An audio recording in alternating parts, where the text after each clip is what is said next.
Hey everybody, welcome back to Ogre Speed Shop. I made a mistake, and that mistake was on the 1969 C30. And I'm going to explain to you and show you what makes this gasket right here kind of important. So let's go ahead and get into it.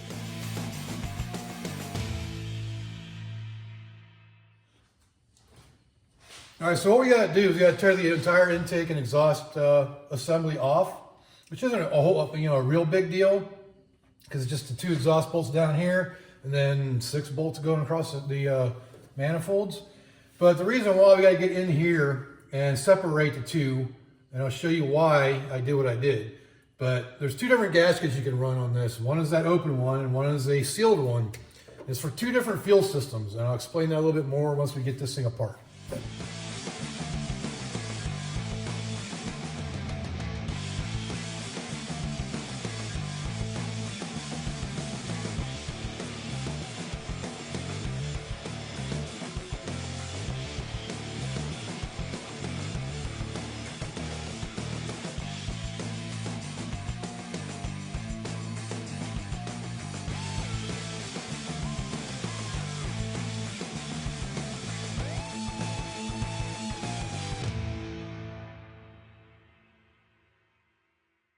Well, that was the way I hoped to come off. It didn't damage the new gasket, so that's good. So I can put it back on and reuse that. But anyways, so what we got to do is we got to get this separated from here. There's 3 bolts that hold it together, and we'll do that. And I'll explain to you what all this contraption is underneath here once we get that out. All right, so let's go and get these 3 bolts off here. There's 2 back here and 1 up underneath here. You got to pull off to separate these 2. These ones are studs on this side, so.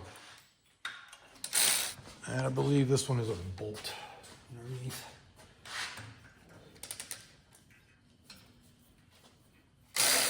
All right, so this is separate now, and you get to see what gasket I'm talking about that's already kind of blown out.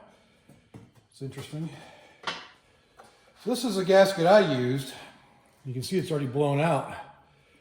But this is for, I'm thinking propane or some other kind of fuel that doesn't require, or doesn't puddle up. So what happens is on these intakes, when fuel comes in, it likes to pull up on this runner, on the intake runner. So it'll pull up in there, and because it doesn't have enough heat, it ends up like flooding your engine and makes it kind of stutter and stall.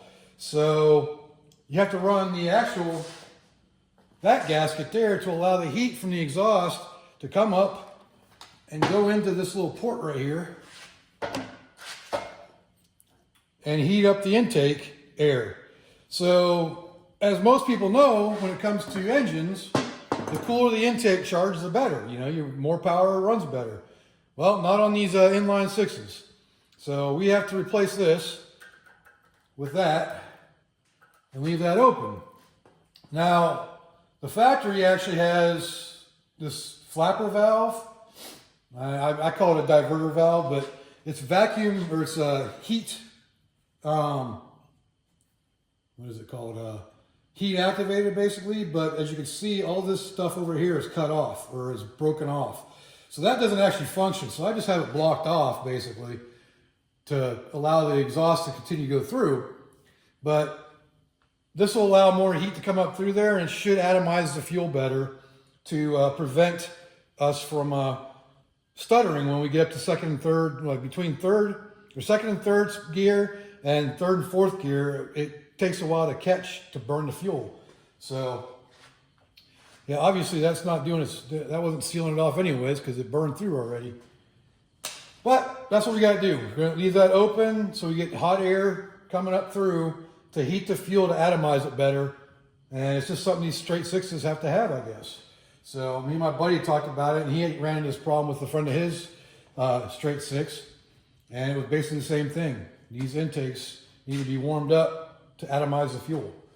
So let me put this back on. All right, she's back and running. Intake's back on. I didn't really think you wanted to see it put back on, but it's just 6 bolts, and that's it. And the exhaust manifold. But no leaks, so we're good on that.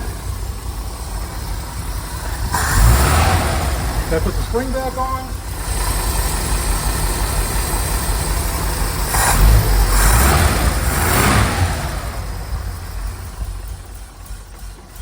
Still too cold.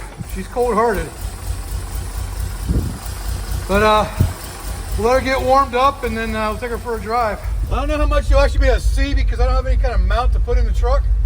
But we'll see if it still does a chug-a-lugging when we shift gears.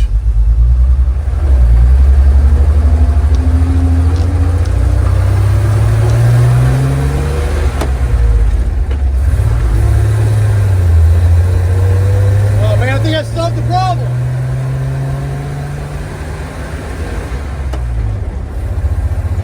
There it is a little bit.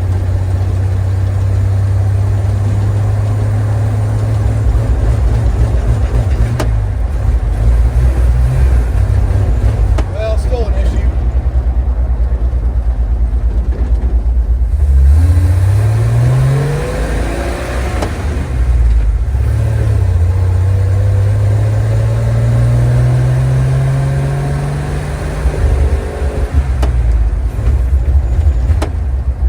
Still doing it.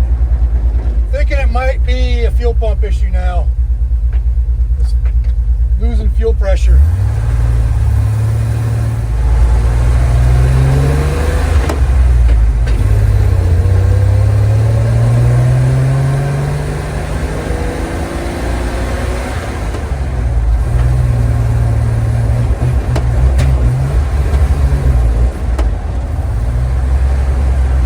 I don't think that solved the problem. Still doing the exact same thing. So now I'm thinking fuel pressure. Yeah, I don't know. We'll figure it out. Go back to the drawing board on this one. I mean, that gasket's the one that's supposed to be in there for gasoline engines. So, well, anyways, we got that part done. Maybe after time, maybe after it warms up a little bit more. I don't know. But I'm going to check fuel pressure next. But as far as this video goes, it's going to be it. Just like I said, it's going to be a real quick video on that difference in that gasket. So, but anyways, if you like this video, leave a like, comment, subscribe, do all that good stuff. Until next time, I will see y'all later. Just real quick, I decided to hook up a fuel pressure gauge. That's still lying right there going into the truck. And discovered something that could also be the problem. So one of the things I noticed is it drops down. It's only getting about 4 PSI of fuel pressure. I think it's recommended between 5 and 6.5. And as it warms up, it actually starts to drop. Like it was dropping to 2.5, 3 when I was driving it and shifting it to between second and third and third and fourth. So got a new fuel pump on order. Hopefully that'll take care of it.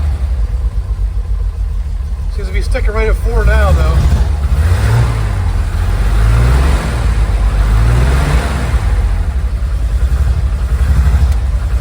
See how it's dropping though?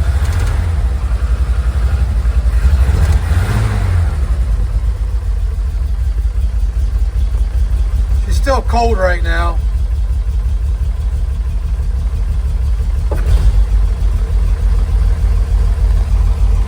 She's starting to level out a little bit, but yeah, I don't think it's getting enough fuel pressure, so that might be another issue.